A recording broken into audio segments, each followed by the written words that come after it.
नमस्कार विद्यार्थी मित्र, आपण BA तृतीय वर्षातील 6व्या सत्रामध्ये भूगोल विषयाच्या अनुषंगानं असणारा आपला पेपर संसाधन भूगोल किंवा साधन संपत्ती भूगोल नावाचा पेपर म्हणजेच जॉग्रफी ऑफ रिसोर्सेस हा पेपर या ठिकाणी अभ्यासण्याचा प्रयत्न करतो आहे. मित्र हो, साधन संपत्तीचा अभ्यास करत असताना साधन संपत्तीच्या विकासामध्ये कोणत्या घटकांची महत्त्वाची भूमिका आहे हे पाहण्याचं काम आजच्या तासाला आपण करत आहोत. म्हणजे साधन संपत्तीच्या विकासासाठी कोणकोणते घटक कारणीभूत ठरलेले आहेत हे या ठिकाणी आपण पाहतोय.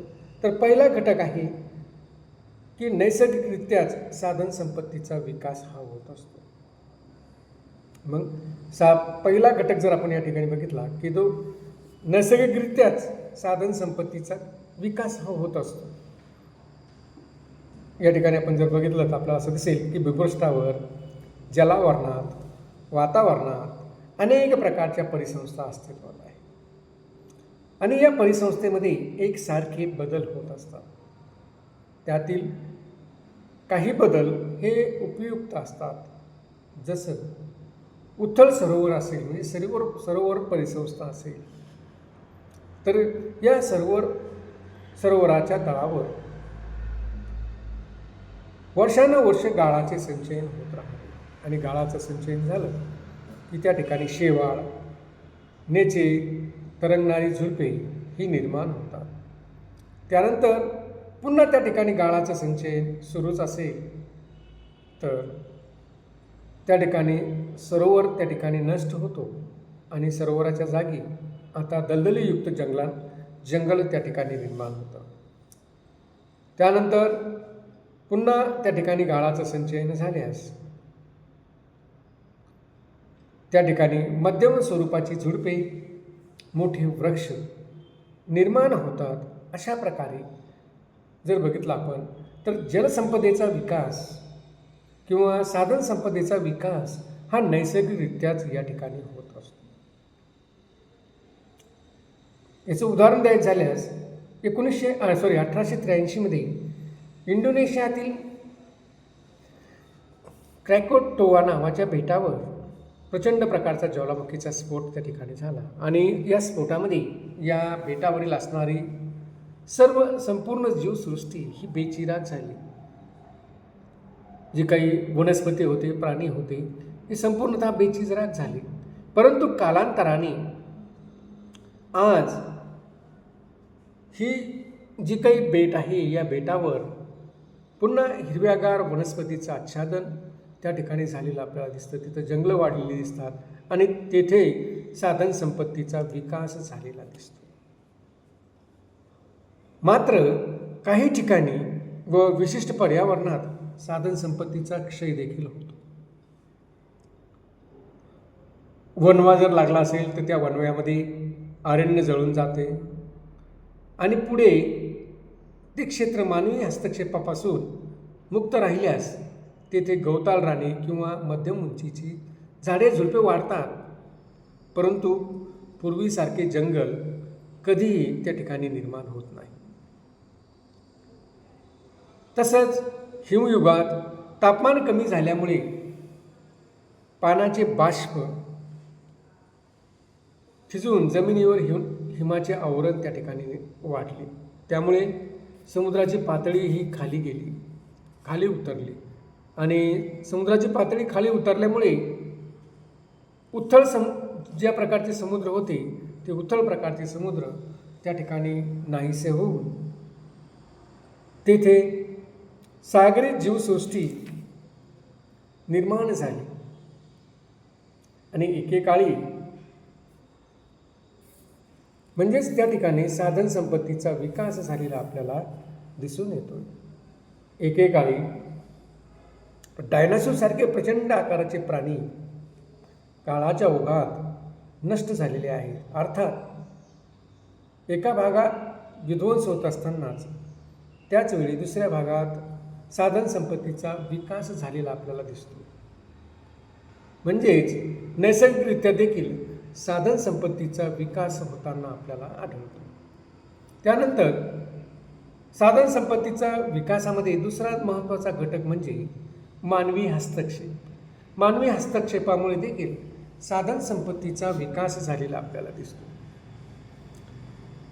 जीवसृष्टीमध्ये मानव हा अतिशय बुद्धिवान आणि प्रगत असा प्राणी आहे आणि या बुद्धिवान आणि प्रगत अशा प्राण्यानं या साधन संपदेच्या विकासामध्ये हातभार लावलेला आहे.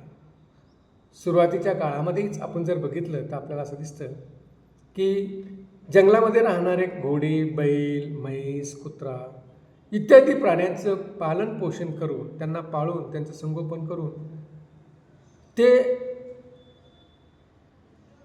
स्थिर या पृथ्वीतलावर त्यांचं स्थिर जीवन या ठिकाणी निर्माण केलं. नाहीतर काय झालं असतं की कालांतराने या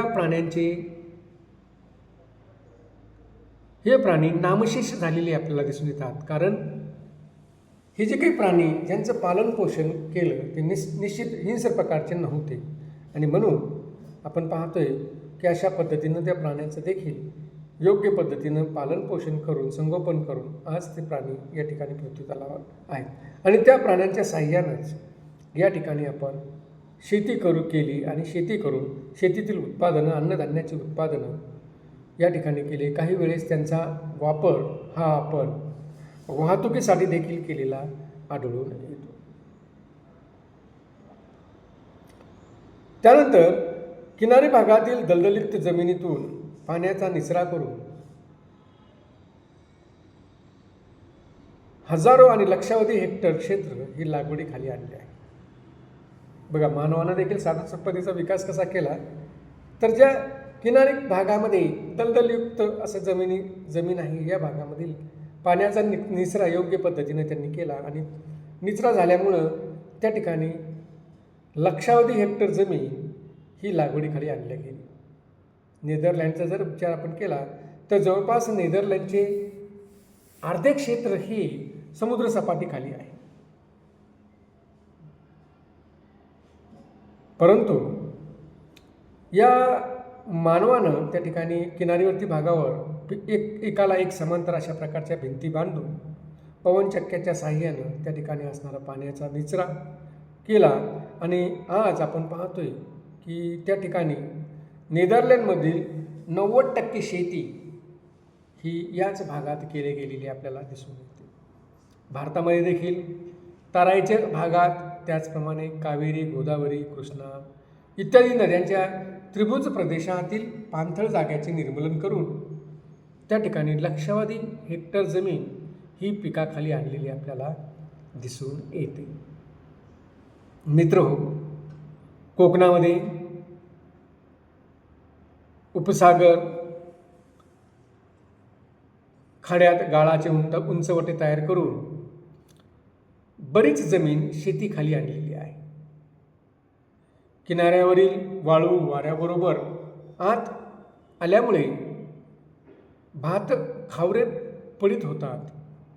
याकरता किनाऱ्यावर समांतर अशा प्रकारची विविध प्रकारची झाडे लावून हे जे काही होणारं आक्रमण आहे हे आक्रमण या ठिकाणी मानवानं थांबवलेलं आहे. निमओसाड प्रदेशात, गवताळ प्रदेशात असणारी जी काही शेती आहे ती फायदेशीर होत नव्हती, परंतु मानवानं त्याही ठिकाणी जलसिंचनाच्या सुविधा उपलब्ध करून पशुपालनाचा व्यवसाय करून त्या ठिकाणची देखील शेती आणि तेथील असणाऱ्या साधन संपत्तीचा विकास घडवून आणलेला आपल्याला दिसून येतो. त्याचबरोबर न्यूझीलंडमधील कॅडबरी मैदान आज समृद्ध क्षेत्र झालेले आहे. हिमालयाच्या उतारावर गुजर लोक पशुपालन करतात. भटके पशुपालन मानदेशातही चालते. अशा प्रकारे साधन संपत्तीचा विकास नैसर्गिकरित्या आणि मानवी हस्तक्षेपामुळे घडून येत असल्याचं आपल्याला दिसून येतं. म्हणजेच साधन संपत्तीच्या विकासात नैसर्गिक आणि सांस्कृतिक घटकांचा सहभाग हा उल्लेखनीय आहे असंच आपल्याला या ठिकाणी म्हणावं लागेल. आणि मित्रहो, आपण जर या ठिकाणी बघितलं तर नैसर्गिक आणि मानवी हस्तक्षेप या दोन्हीचाही सहभाग या साधन संपत्तीच्या विकासामध्ये आपल्याला या ठिकाणी आढळून आलेला दिसून येतो. म्हणजे साधन संपत्तीच्या विकासामध्ये हे दोन घटक अतिशय महत्त्वाची भूमिका या ठिकाणी बजावताना आपल्याला आढळतात. तर अशा पद्धतीनं नैसर्गिक साधन संपदेमध्ये महत्त्वाची भूमिका बजावणारे या दोन घटकांचा अभ्यास आपण आजच्या तासामध्ये केलेला आहे. धन्यवाद.